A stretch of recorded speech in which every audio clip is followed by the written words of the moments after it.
Bonjour et bienvenue dans une nouvelle vidéo. Nous allons parler de la non-adhésion à la Convention des Nations Unies sur le droit de la mer. Avant de commencer, n'oubliez pas de me soutenir en vous abonnant et en likant ma vidéo si vous aimez mon travail.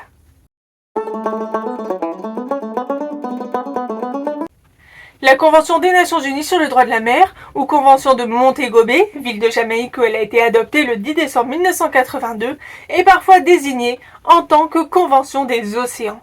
En effet, elle régit à la fois les questions de délimitation et d'utilisation des espaces maritimes, dont l'exploitation des ressources. Elle prévoit des obligations et garantit des droits liés à la liberté de la navigation et de la haute mer. Elle est entrée en vigueur le 16 novembre 1994, une fois les 60 signatures requises pour son entrée en vigueur rassemblées. Elle compte aujourd'hui 172 États parties et 152 États signataires. Intéressons-nous dans cette vidéo à la non-adhésion à la Convention des Nations Unies sur le droit de la mer. La plupart des États qui ne l'ont pas ratifiée sont des États enclavés. Ils sont donc moins concernés puisqu'ils n'ont pas de revendications maritimes. Pourtant, la Convention leur octroie un droit d'accès à la haute mer, conformément à l'exercice des libertés de la haute mer, dont la liste exhaustive est donnée à l'article 87 et qui comprend celui de la pêche et celui de la navigation. La Bolivie a déjà invoqué ce droit contre le Chili dans l'affaire obligation de négociation d'un accès à l'océan Pacifique.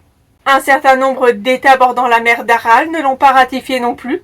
Les délimitations maritimes y étaient déjà fixées, ce qui rend un grand nombre de dispositions inutiles, malgré la présence d'une partie spécialement consacrée aux mers fermées et semi-fermées, la partie 9.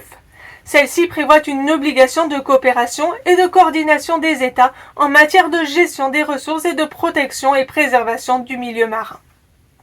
Cependant, certains États côtiers ne l'ont pas ratifié non plus. C'est le cas des États-Unis, de l'Iran, du Venezuela, de la Turquie, du Pérou, d'Israël, de la Syrie ou encore de l'Érythrée. Ils craignent en effet que certaines dispositions nuisent à leurs intérêts. Pour les États-Unis, c'est le cas de la partie 11 de la Convention qui porte sur l'exploitation des fonds marins. Pour la Turquie et le Venezuela, dont les côtes sont parsemées d'îles, les règles de délimitation maritime risquent de leur être défavorables. On sait en effet qu'il existe des conflits de délimitation bien connus entre la Turquie et la Grèce en mer Égée. En 2026, alors qu'une guerre oppose les États-Unis et Israël à l'Iran, 3 États non partis à la Convention de Montego Bay, le libre passage en transit est malmené dans le détroit d'Ormuz. S'agit-il donc d'une violation du droit international ? Sont-ils soumis à une obligation de garantir le libre passage ?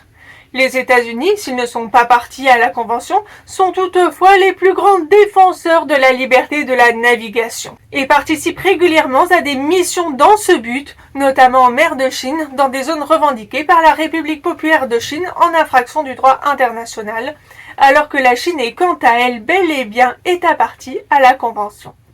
La Convention des Nations Unies sur le droit de la mer est ainsi largement admise au niveau international, également par les États non partis, de manière à intégrer le droit coutumier. Elle fait donc partie intégrante du droit international, opposable à tous. J'espère que cette vidéo vous aura été instructive et que vous apprécierez également les prochains épisodes. À bientôt dans une nouvelle vidéo.